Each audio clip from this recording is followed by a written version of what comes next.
my pleasure to invite our keynote speaker, the President of Pula Advisors, in the person of Rose Goslinga, for her presentation. Please, ladies and gentlemen, a round of applause for her.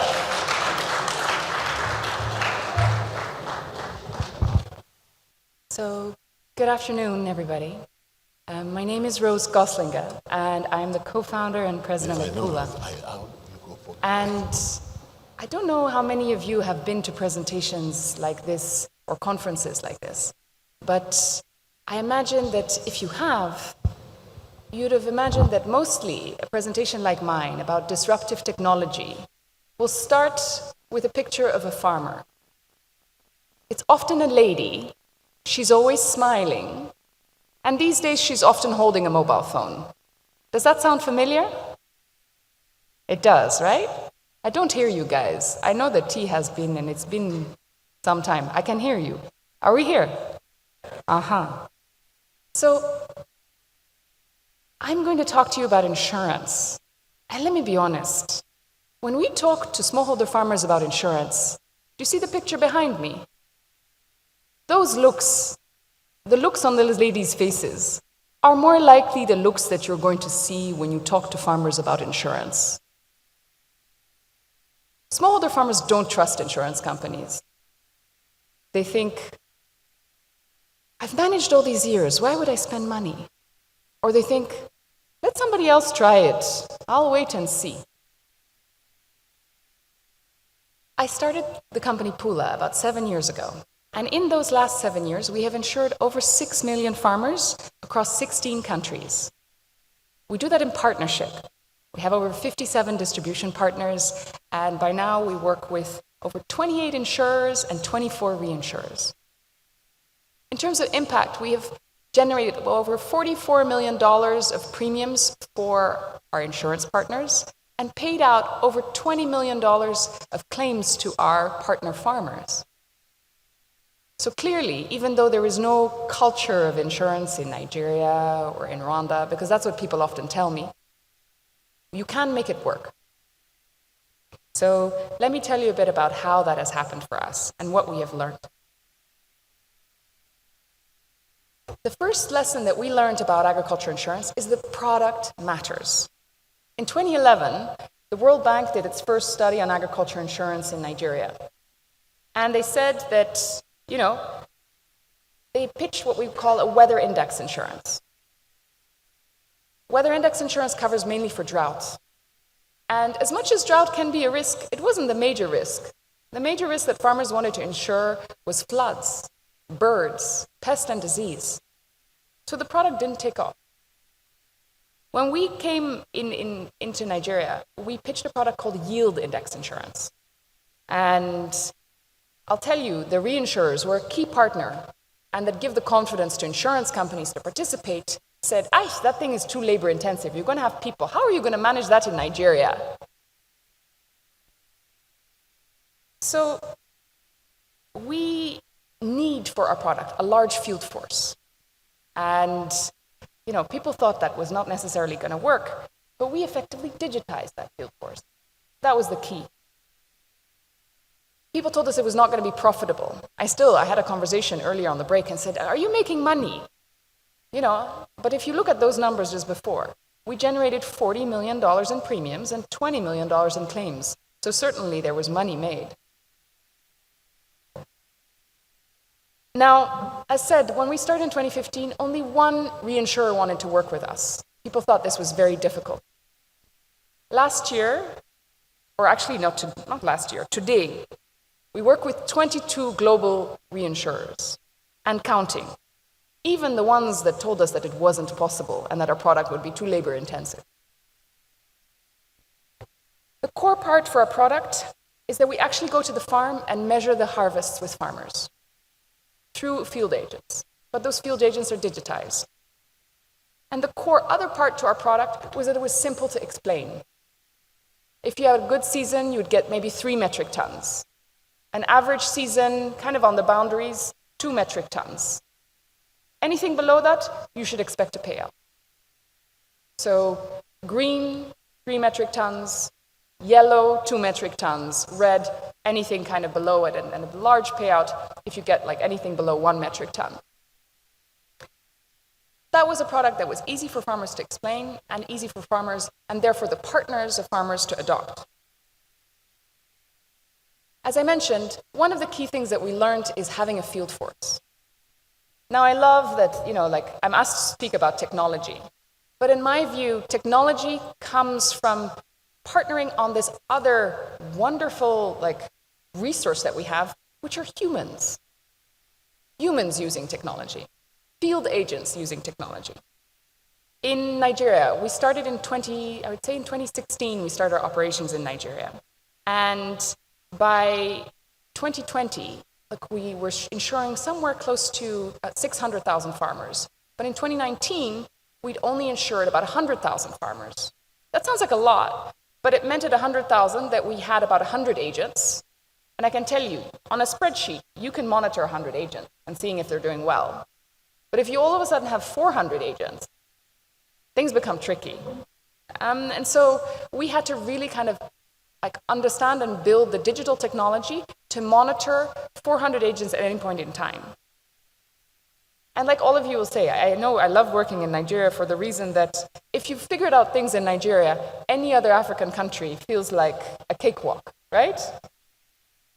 So by now, at any point in time, we have 400 agents at any point in time. But we learned this in Nigeria. So our field agents have a smartphone. Our field agents are not agronomists, by the way. They are effectively maybe high school leavers. What USAID and Mercy Corps would say, the young. And why do we work with these young people? Not because they're fantastically qualified, but because they know how to use a smartphone. Because if you apply to become an enumerator or one of our field agents, you know what we ask them to do? We ask them to send us an email and attach their CV. It's not that we're interested in their CV, but the simple action of being able to attach your CV means that we know you have a high level of computer literacy. And you'll be surprised, only 25% of actual applications are able to do this and then fill in a Google form. And then we know this person has, one, they have a smartphone, that keeps their cost down, but two, they have a high level of computer literacy, and then we train them on how to do our field loss assessments. We monitor everybody through business intelligence platforms, which you see behind me, all these nice stats, and we increasingly validate those statistics through satellite information.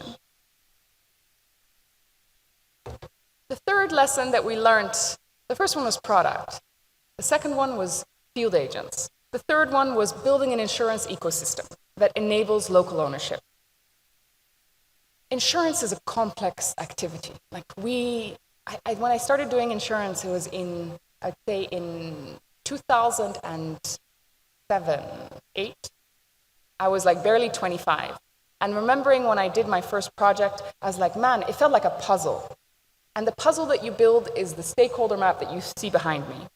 You build a puzzle from organizations, people like Rifan, Nakutan, Nearsal Microfinance Bank. In Nigeria, by now, we work with people like Afex, Babangona, and now a good group of northeastern customers with the support of Mercy Corps.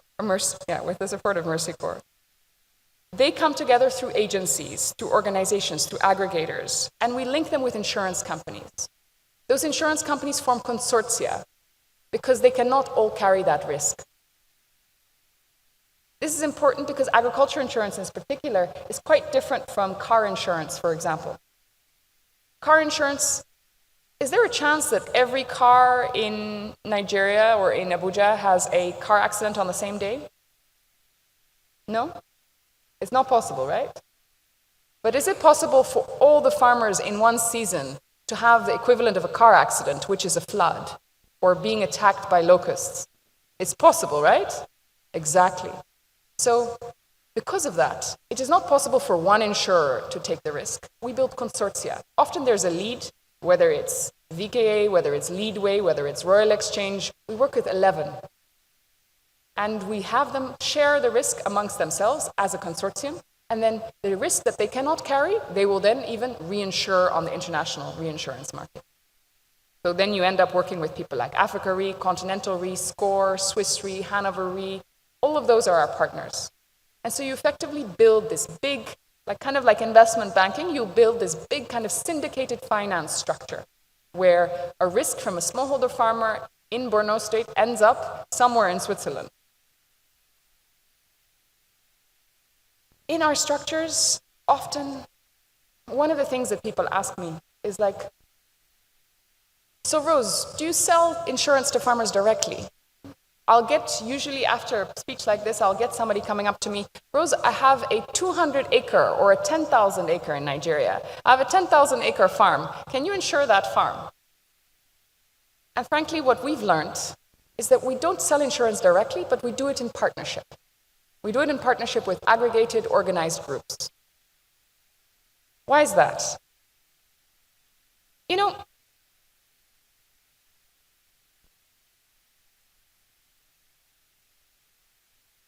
our farmers often say, when you ask them if you've ever bought insurance, they say, we think insurance is for rich people with cars. Which of you here has a car? Can I see some hands? And all of you have insurance because of that, right? Was it a choice?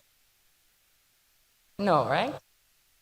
So, I love facts and figures, and since I've seen that in these presentations people use a lot of facts and figures, I'll tell you that up till the 1980s in the US farmers, the uptake of insurance. Can anybody guess what the uptake of insurance for US agricultural insurance was? Until 1980. So not 1890, 1980. Does anybody want to guess how much it was? You have to speak up, but I'll take guesses. 6%. 0.2. Anybody want to give me another one? Huh? 10. Fantastic. She was very close. It was 8%. So up till 1980, US farmers, who arguably are extremely well educated, right? We wouldn't plan to do capacity building efforts for US farmers on insurance, would we? We would assume they know. What changed in 1980 was that their farm bill, and they changed, and the US government, in effect, realized that unless they made agriculture insurance compulsory, that farmers wouldn't buy it. They said they didn't make it compulsory. What they did was very smart, I thought. They said, look, if you want to access disaster relief financing, then you have to contribute to the insurance pool. So only then will you get access to it. So even the US government had to figure out, okay, what is the right structure to bring everybody on board? And so we do the same as Pula. We work in partnership, we work and find the right implementation structures and distribution structures. Because beyond product, distribution is the other pillar for scale. I'll tell you about 4 different, actually, before I go to the stuff that works, I started this business 7 years ago, and I'll tell you, man, in 2019, that's about 3 years ago, the business nearly went belly up. Why did it go belly up? Because we hadn't gotten distribution right. We thought, and personally I came from a seed company. I'm an economist by training, but I was working for a seed company, and we thought we could package insurance with bags of seed. We had a very, smart distribution structure, I would say, where a bag of seed or a fertilizer would be packaged with insurance. We put a sticker on the bag. A farmer could register that sticker.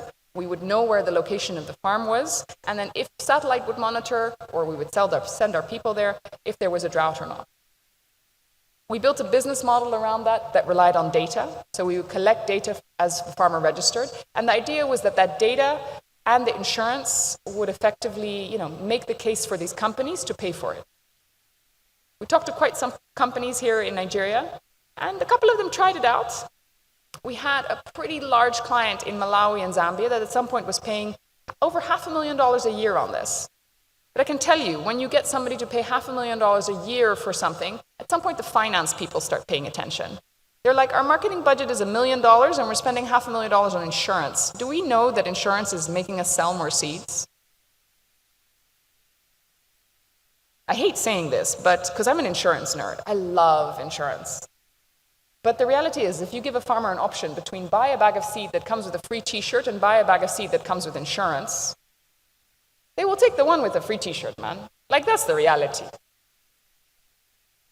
It's very difficult for them to see this. There's an instant gratification that comes with that t-shirt. Versus the insurance, there's a promise, I can't feel it, I can't touch it.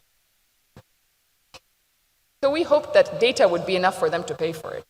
And I would love that idea, right? It makes in my economist brain set, that makes a lot of sense. But the finance people were like, aish! They cut that line. Now, I'm still here. And in the last 2 years, every year, we've insured over 2 million farmers. We have insured over $1 billion worth of agriculture investment. So somehow we survived. How did we survive? In Nigeria, I'll give a couple of cases. Some Nigerian, some African, because as I said, we work in 16 African countries.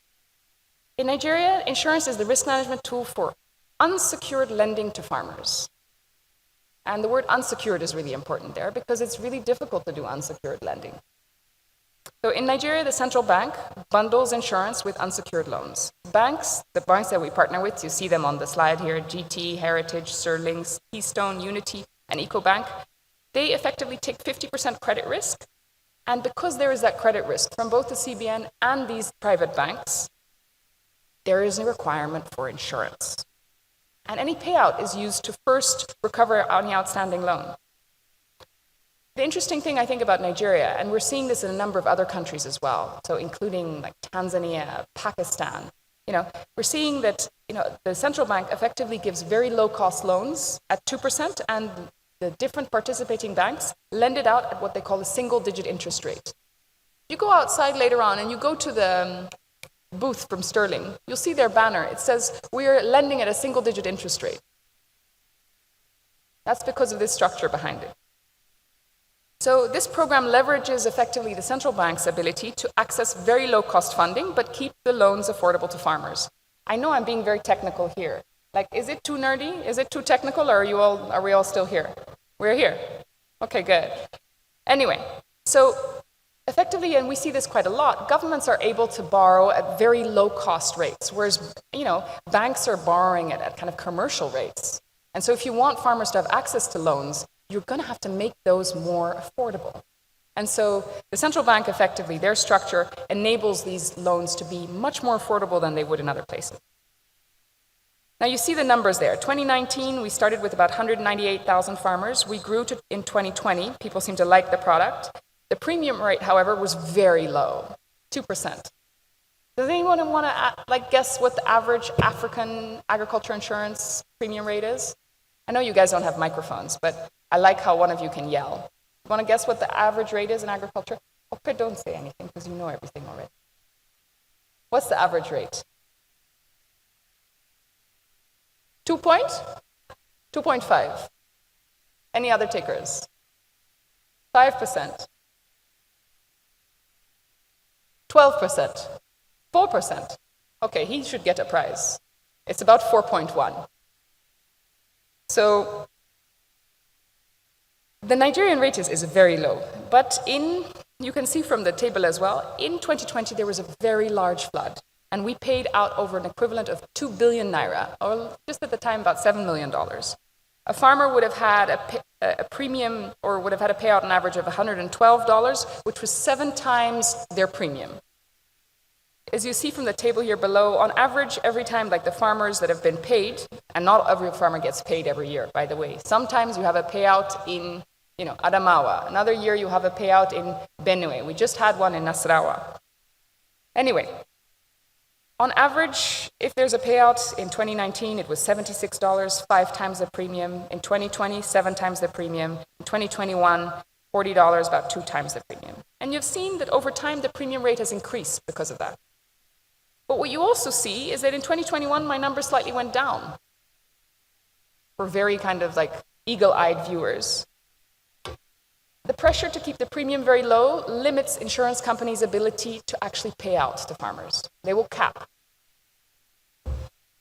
We have managed to increase the premium from 2 to 3.5%, but the actuarial science is the science of statistics for insurance, is about 6% for Nigeria, because you guys have risk. There is real risk. Somebody the other day sent me pictures of Quelea bird swarms up north in Kebbi State. Every year there's a different type of risk. So unless the insurance premium rates increase, and become what we see as actuarially fair, insurance companies over time will limit their ability. And smallholder farmers are not going to understand why they didn't get their payout, right? They'll just be like, hey, I can see insurance doesn't work. We as Pula see that there's an opportunity for development partners here. So we really celebrate that people like Mercy Corps have supported farmers in the Northeast to take up this product at what we see as an actuarial fair rate.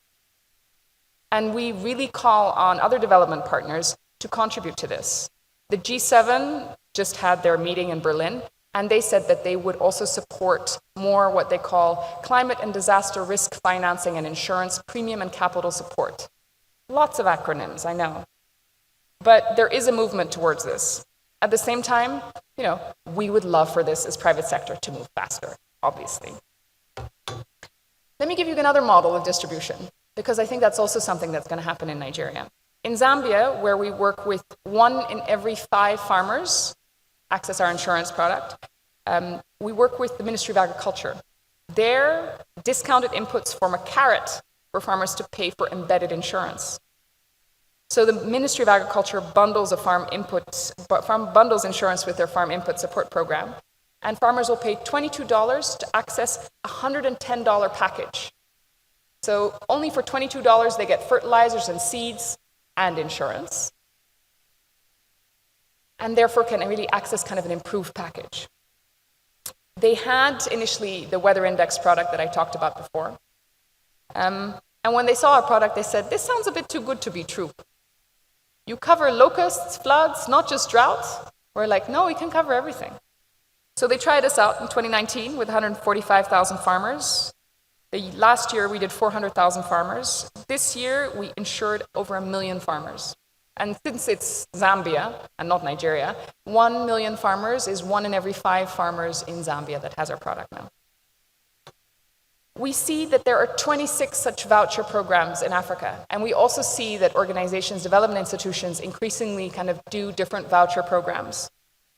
Only 2 so far have embedded insurance, and Nigeria is currently planning such a program and has had something called the GES historically. Those kind of programs should have insurance in there. The third model that we see, and this one is a more private sector driven model. People sometimes ask me, do you only do the government? No, we also work with private sector. So for example, in Nigeria, we work with Olam and set up something called the Pay at Harvest Insurance Fund. If you offer insurance to farmers at the start of the season, and they have to pay for it at the start, right? They have to pay for it at the start because if you only have to pay for it at the end, they knew if there were a payout or not, right? And then they wouldn't necessarily want to buy it. But farmers pay for most of their seeds and fertilizer in kind of off-taker supply chains at the end of the season. They pay for fertilizer at the end of the season. They pay for seeds at the end of the season. So we set up a fund that enabled farmers to pay. The fund prepaid for them, and the off-taker effectively deducted the cost of insurance at the end of the season for them. We did this with Olam, and recently just paid out over 100 million naira to farmers in Nasarawa and Benue as part of this program. Education in such a structure is key, a dedicated fund to pre-finance it, and ensuring that there's no risk of side selling. So we by now mostly do this and see this for things like the cotton supply chain, the cocoa supply chain, and those are very relevant, particularly cotton, as I'll show to you later, is extremely relevant for Nigeria, and northeastern Nigeria in particular.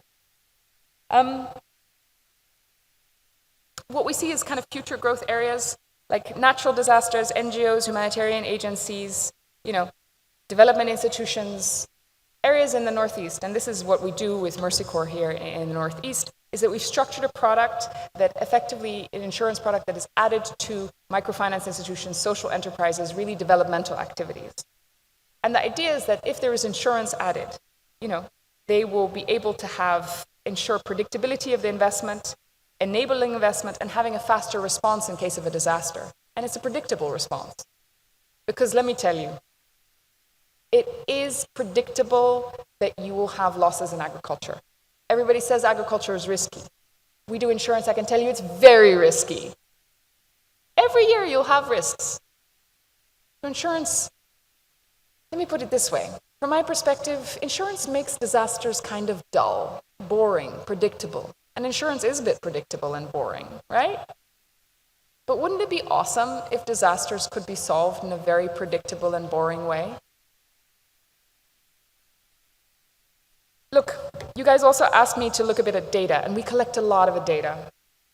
And ask, hey, how do we encourage more investment in northeastern Nigeria? As mentioned, we have these digital field agents, and what they do is measure yield data. And I'm going to lose the last 5 minutes to make a bit of a case for the Northeast based on data. Just a bit of a background so you understand I didn't just pluck these numbers out of thin air.